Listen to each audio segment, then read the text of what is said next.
Bem, pessoal, nessa videoaula eu vou estar explicando para vocês memória cache, o que é, para que serve e como que funciona. Bem, em geral, funciona da seguinte forma. Vou explicar um esqueminha para vocês na ausência da memória cache, depois com a memória cache para vocês verem a diferença. Aí vocês vão entender com bastante precisão. Então, o processador, quando tem um programa instalado no computador, esse processador vai vasculhar esse programa dentro do disco rígido, vai jogar na memória RAM e a memória RAM já vai exibir esse programa para mim ou aplicação dentro do monitor. Só que esse processo sem a memória cache é lento, por quê? Se eu tiver muito programa instalado no meu disco rígido, até achar vai levar um tempo. E atualmente, muito tempo para você abrir uma aplicação é desprezível. Então tem que ser uma coisa mais rápida. Aí que entra em ação a memória cache. A memória cache é uma memoriazinha que é encarregada de agilizar o processo de abertura de programas. Então, ao contrário do que muita gente pensa, a execução do programa mesmo, após a abertura dele, nada tem a ver com a memória cache. A memória cache só é encarregada de abrir esse programa, agilizar a abertura.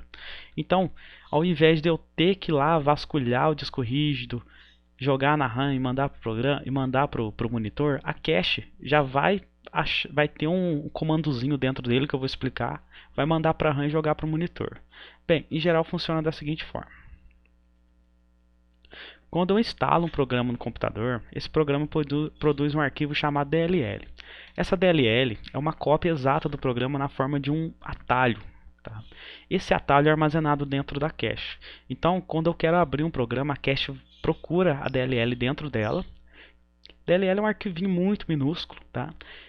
Manda para a RAM e exibe no monitor. Certo?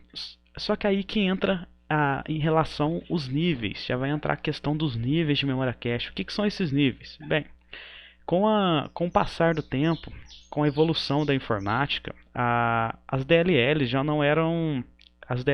não cabiam mais dentro da memória cache. Por quê? Foram criando novos softwares, enfim, e foram lotando os HDs, foram enchendo os HDs.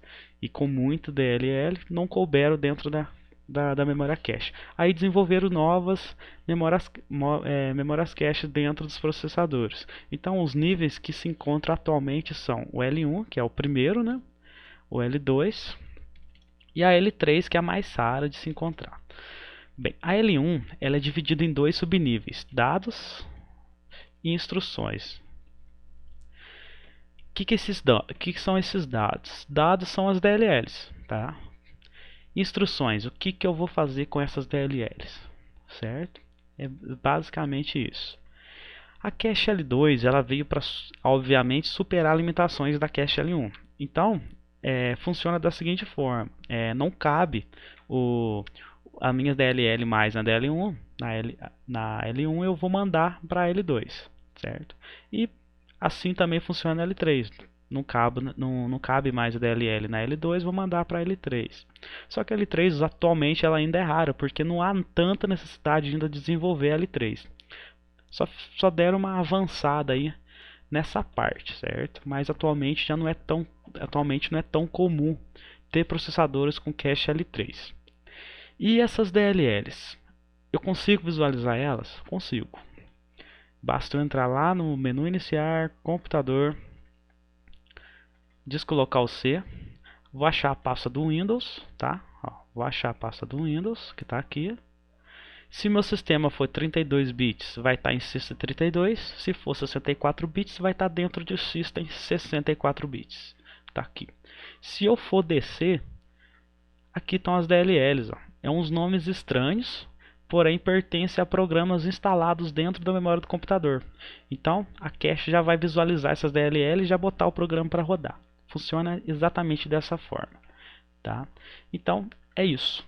É assim que funciona a memória cache e a finalidade dela é somente agilizar o processo de abertura de programa ou aplicação, certo? Espero que tenha deixado claro para vocês e até mais.